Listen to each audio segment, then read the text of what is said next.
Hello everyone, very good morning and welcome back to another session unit electrochemistry. In our last session we discussed about actually Calomel electrode, that is one of the reference electrode. So where we discussed about actually about how to construct the Calomel electrode, what are the cell reactions of Calomel electrode and how to calculate the electrode potential of Calomel electrode with respect to standard hydrogen electrode and effect of temperature and concentration of KCl and Calomel electrode and some advantages, some limitations, all those things we discussed in our last session. And basically the importance of reference electrodes actually, those are actually useful to measure the unknown electrode potential of any electrode system. So just we have to connect the unknown electrode system with the one of the reference electrode, then we have to construct one of the electrochemical cell, and from the electrochemical cell we can able to measure the unknown electrode system. So apart from that, these reference electrodes also useful to measure the concentration of some of the unknown solutions like acidic solutions or basic solutions or any electrolytic solution like salt solutions, etc. kind of things. So in this today's topic, I am going to show you some of the important titration methods. Those are actually called potentiometric titration methods in order to measure the concentration of unknown analytic solutions with the help of some of the reference electrodes. Okay, so let us start today's session. So today I am going to talk about potentiometric titrations. So this is one of the example for the setup of potentiometric titration. So where we can able to measure the concentration of unknown solutions. So let us see today's content. So today I am going to talk about what is potentiometric titration and what are the advantages of the potentiometric titration with respect to the traditional titration methods like direct titration methods or indicator based titration methods and all those things. And third thing actually different types of potentiometric titration. Just I am going to introduce what are the different types of potentiometric titrations we have, and lastly we will discuss about the main working principle of potentiometric titration. So this is today's content. So let us start the potentiometric titration. So this is also one of the titration method. That means this is also one of the chemical method of analysis in order to determine the concentration of unknown solutions like our traditional titration methods only. So in this case also there is a reaction between known solution and unknown solution. So the known solution actually a known concentrated solution, for example let us say this is actually sodium hydroxide solution. Let us assume unknown solution actually HCl solution. So they are actually going to react each other and there is a formation of corresponding products like NaCl plus water in this manner. So like this in the case of titration method, so always known solution reacts with unknown solution, there is a formation of corresponding product. But in traditional titration method always there is a need of indicator in order to understand the color changes from one color to the other color. So based on the indicator color changes only we can able to identify the end point for this particular titration. But in this case, in the case of potentiometric titration, the end point of the titration actually monitored without being using any indicator. So it is something like this. So this is the setup of the potentiometric titration. Like this we have to arrange everything. So but in this case the end point of the titration, the end point of the corresponding titration actually monitored with the help of two different electrodes. The first electrode actually called indicator electrode in this picture. So this is the indicator electrode, and the second electrode actually called reference electrode. So here this is actually reference electrode. So like this with the help of two different electrodes, one is actually reference electrode, other one actually indicator electrode. With the help of indicator electrode and reference electrode we can able to monitor the corresponding endpoint. How it is possible? So these two electrodes are actually connected to one of the potentiometer like this or voltmeter like this. So this potentiometer or voltmeter actually measures the changes of the potential during the titration process. So this potentiometer or this voltmeter actually measures the change of potential value. So change of potential value as it measures as a function of the amount of titrant added. So from the burette, we are actually adding the known solution, and this is the beaker actually contains unknown solution. This is actually unknown solution. So basically we are doing titration process only. Titration means always we have to add known solution to the unknown solution, then there is a reaction between them. But in addition to, at the same time, we are going to check the corresponding potential changes with respect to concentration of the unknown solution. So this unknown solution actually contains some number of cations or anions or any other positive charged species or negative charged species. So let us say this is actually HCl solution, one of the unknown HCl solution. So that means this unknown solution actually contains different number of protons in this manner. The solution actually contains some number of protons like this. So now we are going to we want to estimate how many protons are available. So how many protons is nothing but actually concentration of the corresponding acidic solution. So like this, depending on the number of ions available in the solution, so this potentiometer actually measures the corresponding potential changes. So that potential changes actually tabulated in particular, we had a tablet, and from that potential change values, we can able to measure the concentration of the unknown solution. So that is actually possible. So that is the reason. So in case of potentiometer titration, the end point of the titration is monitored with the help of indicator electrode and reference electrode, and both are actually going to record the changes of the potential values during the titration process as a function of the amount of titrant added to the corresponding unknown solution. So this titrant means this is the known solution. So titrant or known solution both are same. Unknown solution, or this is also known as analyte. This is also known as actually analyte solution. Analyte solution means unknown solution. Titrant means known solution. So with the help of the amount of titrant added, every time we have to measure the corresponding potential changes. So that means in this process we are not using any indicator. So we are not using any indicator like in the case of traditional titration methods. So without using any indicator, we can able to measure the end point of the titration process like this. So this is the entire setup of the potentiometer titration. What are things are required? We need one of the reference electrode. So normally most of the time we are using actually calomel electrode like this. This is actually one of the calomel electrode.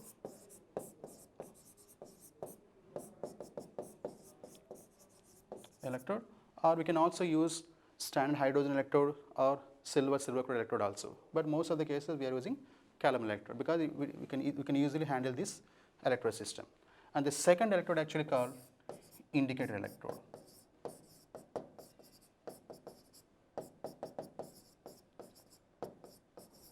The second electrode actually called indicator electrode, and this is the main responsible electrode and it is actually detecting the number of ions available in the unknown solution. So we have different types of indicator electrode with respect to the corresponding ions. For example, in the case of, if we want to detect the number of protons available in the given unknown solution, we need actually glass electrode.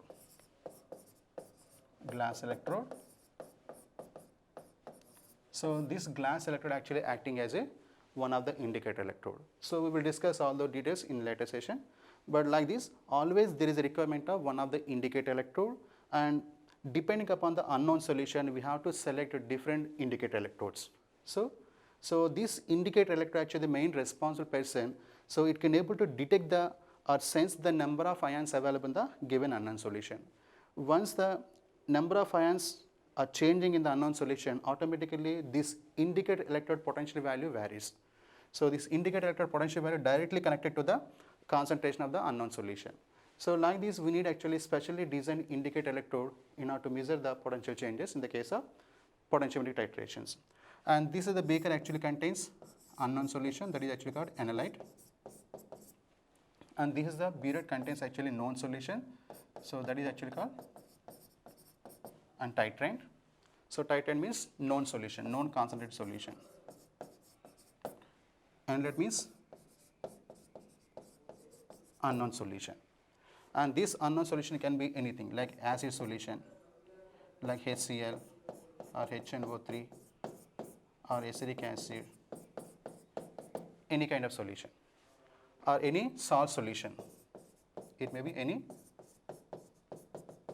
salt solution, or this is also known as electrolytic solution. Electrolytic solution like this. So this unknown solution can be any acidic solution or any base or any basic solution, or some other salt solutions like NaCl, KCl, or any other salt solution we can use in this case. But depending upon the type of unknown solution we have to choose the corresponding indicator electrode only. So once these two electrodes, one is reference electrode like calomel electrode, other one actually indicator electrode like this, if both are actually introduced into one of the unknown solution or analyte solution like this, so this medium acting as a electrolytic solution, this unknown solution acting as a one of the electrolytic solution. Now in this electrolytic solution we have two different electrodes like this, one is reference electrode, other one actually indicator electrode, and both are actually connected to one of the potentiometer or voltmeter like this. That means this entire setup looks like a one of the electrochemical cell. Of the electrochemical cell. So for electrochemical cell we can able to measure the E cell value. For electrochemical cell we can able to measure the E cell value. So that we will see how to measure the E cell value for this entire setup. So like this, in the case of potentiometer titrations, always we need actually one reference electrode, one indicator electrode, an analytic solution, and titrant like this, that means known solution, and we need actually magnetic stirrer in order to stir the entire solution medium. So once and from the burette we have to add the known solution in a specific intervals, like 1 ml first time, second time 1 more ml, third time also 1 more ml, and next time also 1 more ml. Like this, every time we have to add 1 ml intervals, or sometimes we can use 0.5 ml like this, any manner. So always we have to add some fixed amount of titrant to the unknown solution. For each addition of the known solution or titrant, we have to measure the corresponding potential changes. For every time we have to add 1 ml, 1 ml, 1 ml like that, or 0.5 ml, 0.5 ml like that. But every addition of a known solution to the unknown solution, we have to measure the corresponding potential changes. And then later we need to plot a graph between potential changes versus the amount of titrant added. So then we will get some of the graphs like this. For example, this is actually, in this case we are using actually pH meter in the presence for measuring the concentration of acid solution. So in that case we have to plot a graph between volume of titrant added on x-axis and the corresponding pH changes.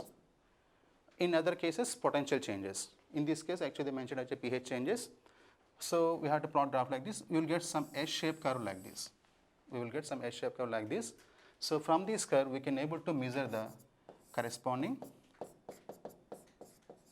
equivalence point for that particular titration. We can able to measure the equivalence point for the particular titration. So this is actually normal graph like this you will get. But if you convert the values into corresponding first order derivatives like this, we will get first order derivative graph like this. From this also we can able to measure the corresponding equivalence point. We can able to measure the equivalence point in this manner. So like this, potentiometric titration always depends on we have to plot depends on potential changes and corresponding the amount of titrant added to the unknown solution. So later we have to plot a graph like this. On x-axis volume of titrant added, on y-axis the corresponding potential changes or sometimes pH changes like this, and we will get some graph like this. So from this graph we can able to measure the equivalence point or end point for that particular titration. Once we know the end point of the titration, we can able to measure the corresponding concentration value. The simple formula actually N1V1 is equal to, so N1V1 is equal to N2V2 So in this case, N1 V1 refers to the known solution values, and N2 V2 refers to the unknown solution values. So that means we have to measure the N2 value from this equation. So that is actually possible. So this is something about the how to do the potentiometric titration. So then we have to see what are the limitations of the traditional titration method. Why we need to go for the this particular potentiometric titrations.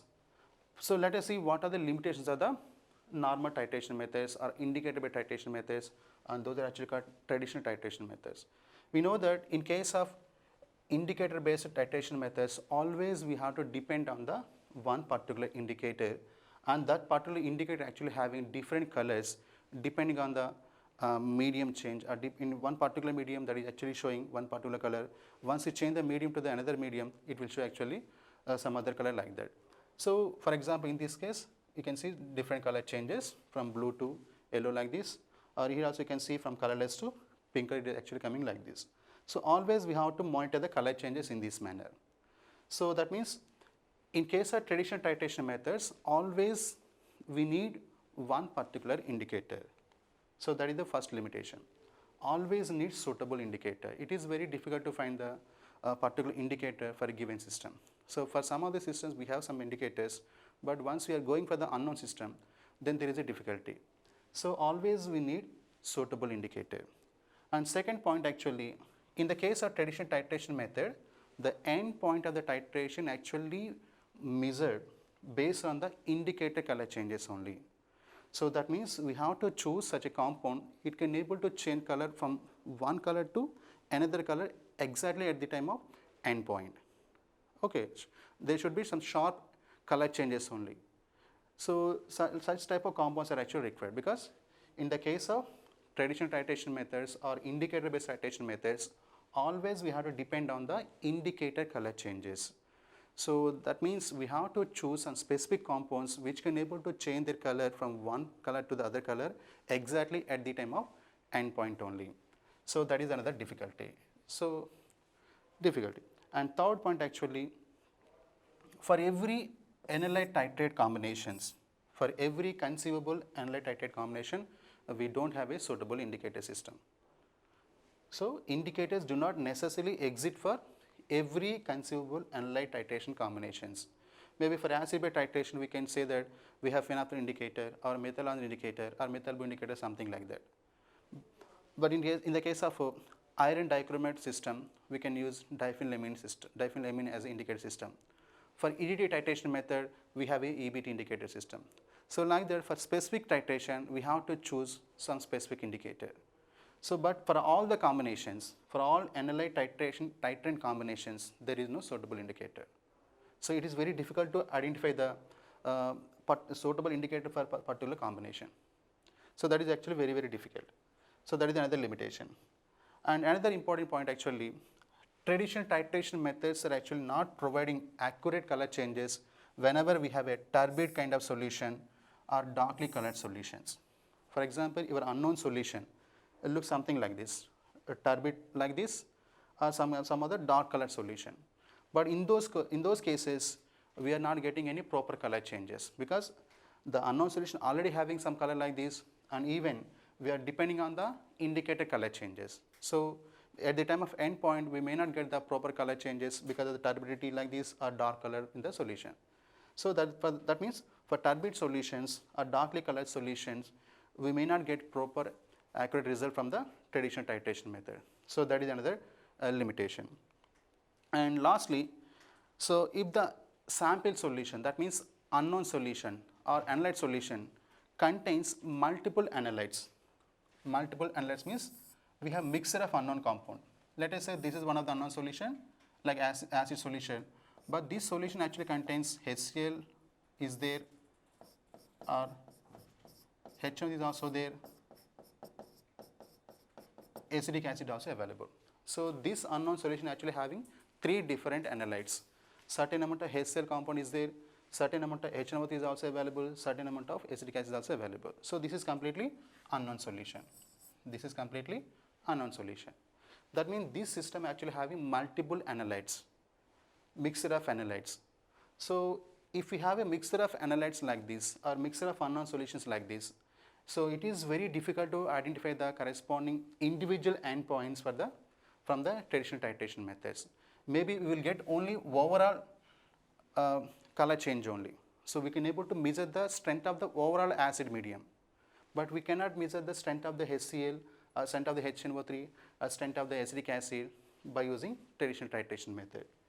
If the sample solution contains multiple analytes, it is very difficult to find the strength of individual analytes available in the given unknown solution. That is not possible. Okay. So these are some of the limitations of the traditional titration methods. But if you go through the potentiometer titration method, so this is the potentiometer titration method. So here you can see this is the potentiometer, this is the potentiometer, and we have two electrodes. This is actually calomel electrode, and this is actually indicator electrode. Both are actually connected to the potentiometer, and this potentiometer actually measuring the potential changes during the titration process. This is actually our unknown solution. Unknown solution, and this is the burette contains actually known solution like this. So like this we have to do the titration process. Every time we have to add certain amount of known solution, and immediately we have to see the corresponding potential changes in this manner. But here we are not using any kind of indicator, and here no need to bother about the how much amount of titrant we are adding to the unknown solution. Just we have to see the how much amount of titrant we are adding to the unknown solution every time. So but in the case of traditional titration method, we have to stop the titration exactly at the time of color change only. If you are not properly observing the color changes, so automatically the volume goes to the little bit higher value. But here that problem is not there. So you can add a little bit excess also, but there is no issue. But every time we have to measure the corresponding potential changes. That is actually required. So that means, so in the case of potentiometric titrations, indicator is not required. So indicator actually not required. Yes or not? So there is no need of any kind of indicator. Okay, and that is one of the advantage. And second thing actually, in this case, the end point of the titration actually measured from the graph. That means, so in this case, every time we are seeing the corresponding potential changes. After every addition of known solution to the unknown solution, we have to monitor the corresponding potential changes. And this potential change value directly related to the unknown concentration. So this potential value directly related to the concentration of the unknown solution. Once the unknown solution concentration changes here, automatically potential value changes there. So that means, so here we are not depending on the nature of the solution, just we are depending on the ions available in the solution only. So how many protons are available, or how many sodium plus ions are available, or how many Ca2 plus ions are available. Like that we are depending on the corresponding ions available in the solution only. So if the number of ions changes here, automatically potential value changes there. So that means in this case the end point actually monitored with the help of potential changes. That means this is actually gives more accurate result when compared to traditional titration method. So in that case always we have to see the indicator color change. Once the indicator changes its color, that is actually our end point. But here it is not like that. So it mainly depends on the how many ions are available in the given solution at the time of neutralization point, at the time of end of the titration, and every time we have to monitor the corresponding potential changes. So this is more accurate. It will give more accurate result, or more reliable results. So that is one of the advantage. And second thing actually, the strength of the turbid or darkly colored or even multiple analytes in a given solution, so can be accurately measured. So basically after collecting all the potential changes, we are actually going for the we have to consider the corresponding graph. So from the graph we can able to get the end point for the each and every analyte. Even we can also get the results for the turbid solutions or darkly colored solutions. So don't bother about the color of the solution. We are not seeing the color changes here. Just we are bothering about only potential changes only. So from the potential changes, we can able to get the endpoint for the each and every analyte in a given solution, or darkly colored solutions, or even for the turbid solutions. So that is one of the advantage of the potentiometric titration. The strength of the turbid or darkly colored or multiple analytes can be accurately measured with the help of potentiometric titration. And another thing actually, potentiometric titrations can be easily automated. So what is this meaning actually? So in case of traditional titration methods, always someone has to monitor the corresponding color changes. That means we cannot convert traditional titration method into corresponding automated system. But here, so the instrument actually measuring the potential values. So that means we can able to convert this system into automated system. So no need to stand nearby that place. So for example, this is one of the automated potentiometer. So once you give all the data, information, how much amount of titrant we have to add every time, and what is the unknown solution. If you fix everything, so automatically there is addition of titrant to the unknown solution, and every time there is a measurement of corresponding potential values, and all those data actually stored into the corresponding computer. So like this, so potentiometric titrations can be automated.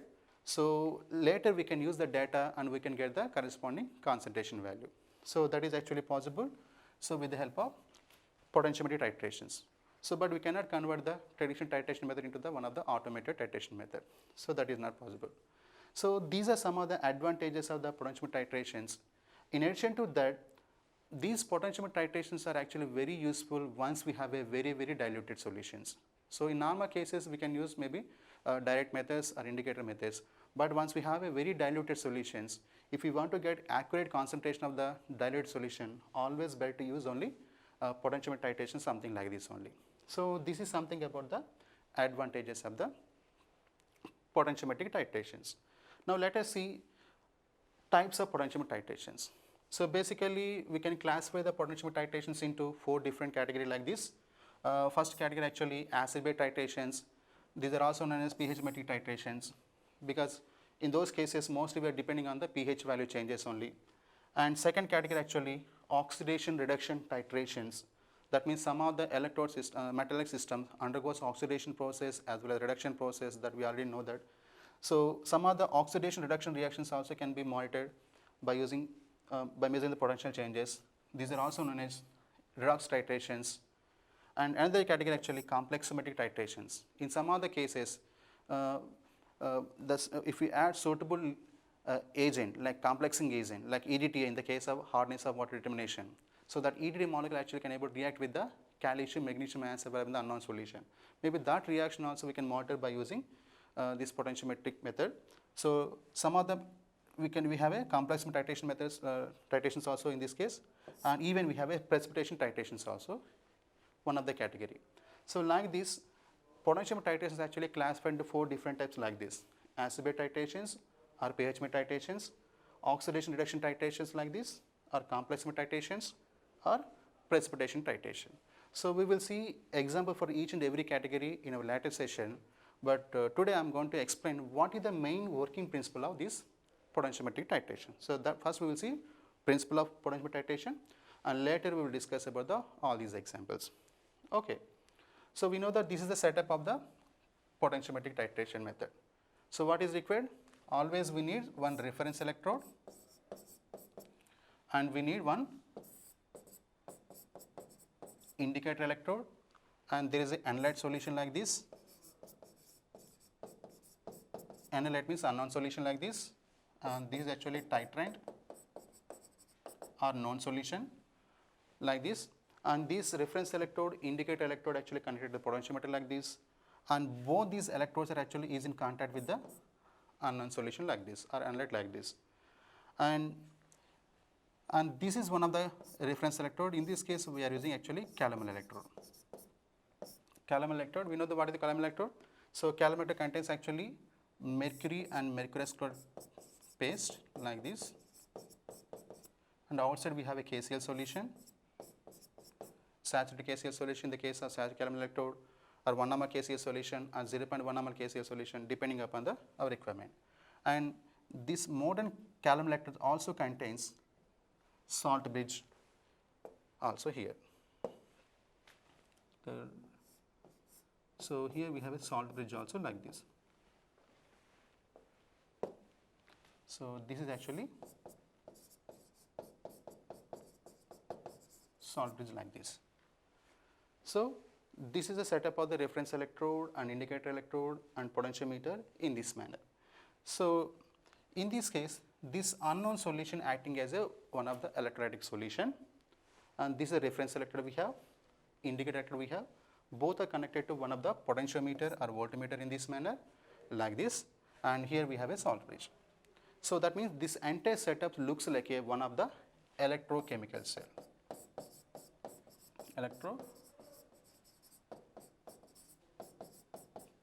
Electrochemical cell. So this is one of the electrochemical cell. So for electrochemical cell, we can able to measure the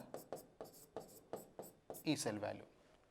So potentiometric titration, during the potentiometric titration, basically what we are doing means we are actually monitoring this E cell value. We are actually monitoring this E cell value for each addition of the known solution to the unknown solution. So what is E cell actually? How to calculate E cell value? So E cell actually is equal to E cathode minus E anode, or E right hand electrode minus E left hand electrode minus, or E reference electrode minus E indicator electrode like this. So basically this is the potential difference. E cell means that is actually potential difference or potential change. So in this case, for each addition of the electrode, each addition of the known solution, unknown solution, the electrode potential of this indicator electrode actually changes.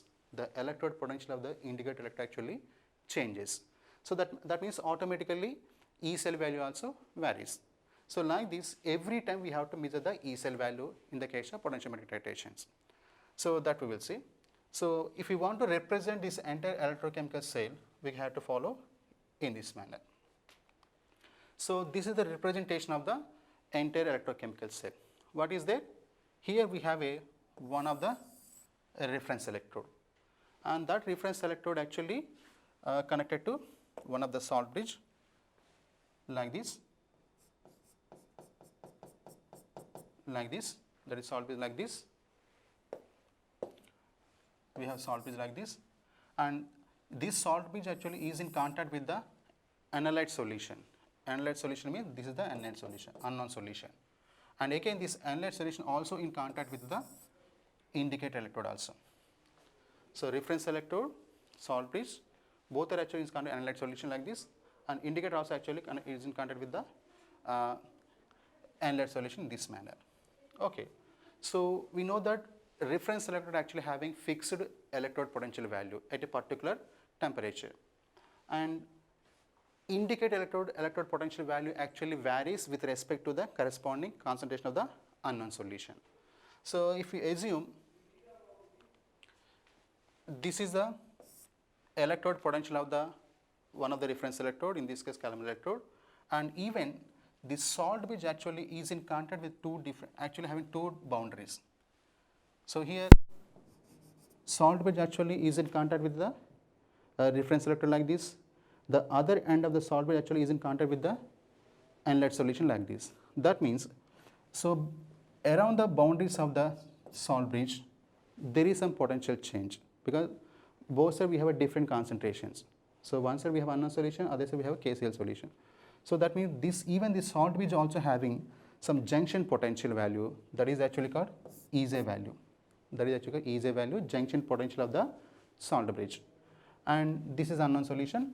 And indicator electrode also having their own potential value, that is actually represented by E indicator like this. E indicator actually indicates the electrode potential value of the indicator electrode. So this value depends on the concentration of the unknown solution. So that we will see later. So like this, we have a different electrode potential values for the different systems like this. So this entire system indicates the one of the electrochemical cell. So for this electrochemical cell, now we have to write the E cell equation. So that means the overall change in the potential value. So if you write the E cell value for this entire system, it is something like this. E cell is equal to, so E indicator minus E reference plus we have a EZ value also here, EZ value also like this. But in most of the potentiometric instruments, this junction potential value actually very small value. So EJ value actually junction is always junction potential. So that is actually very small value, and that is actually constant for the given system. It is not going to affect the concentration of the unknown solution or indicated electrode potential value. So therefore, we can neglect this EJ value. No need to bother about the EJ value because that is a small value. Even the small value is a constant value. So for in order to make calculations easy, we can neglect this part. If you remove this part from the equation, what is the remaining equation? So E cell is equal to E indicator minus E reference. So now the question actually, this is the constant value, E reference, that is the constant value. Now the question actually, we have to find the E indicator value only. So we need actually indicate electrode potential value. So how to find the indicate electrode potential value? So then we have to use the Nenest equation. So according to Nenest equation, so E indicator value can be calculated by this formula. Standard indicate electrode potential value minus 2.303 RT by NF and log products and reactants. Products nothing but products, concentration of products minus concentration of reactants. So for example, let us assume this is actually acidic solution. Let us assume we have an unknown solution like H plus ions. So maybe during the reaction time, so this H plus ions actually converting into corresponding H2 molecule like this. This is one of the reaction. So for this and for this particular system, so what is the products? H2 is the product. What is the reactant? H plus ions are the reactant. So like this, here the concentration of the products, concentration of reactants actually depends on the type of unknown system we have here. So what is the unknown solution we are having? From that we have to write we have to take this concentration of products and concentration of reactants. So that means indicated potential value actually depends on the concentration of the product or concentration of the reactant. So once there are some changes in the product's concentration or reactant concentration, automatically indicated electrode potential value changes. So this value we can able to measure by using Nenest equation like this. Once you substitute this equation into this equation, then what will happen? This is the overall equation. E cell value, it depends on the concentration of the products, concentration of reactants available in the unknown solution. So that means in this equation, if you see this one, this is the standard electrode potential of the indicator electrode, and this is the reference electrode potential, that is also constant, and temperature, that is also constant, R value, rate constant, that is also constant, and Faraday value, that is also constant. Then number of electron changes. For example, in this case, the change actually 2 electrons like this, or sometimes 1 electron changes are available depending upon the unknown system. So that means even N value also constant. That means this E cell value mainly depends on the concentration of the products or reactants from the particular unknown system only. So that means it indirectly indicates that E cell means potential change. The potential change of the potential titration mainly depends on the concentration of the reactants. So based on that only there is a formation of corresponding products only, yes or no? So basically E cell value, the change in potential value mainly depends on the concentration of the unknown solution. The reactant means actually this is we have unknown solution. So that solution contains some protons or some cations, some anions. So those anions or cations actually undergoes corresponding reaction like this. So the E cell value, the potential change value related to the concentration of the unknown solution. So once the concentration of unknown solution varies, automatically potential E cell value also changes. So this is the main principle of the potentiometric titration. In the case of potentiometric titration, there is a measurement of change in the potential value with respect to the concentration of the unknown solution.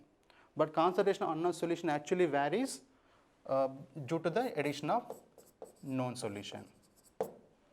So every time if you add some known solution to the unknown solution, they just change the concentration value.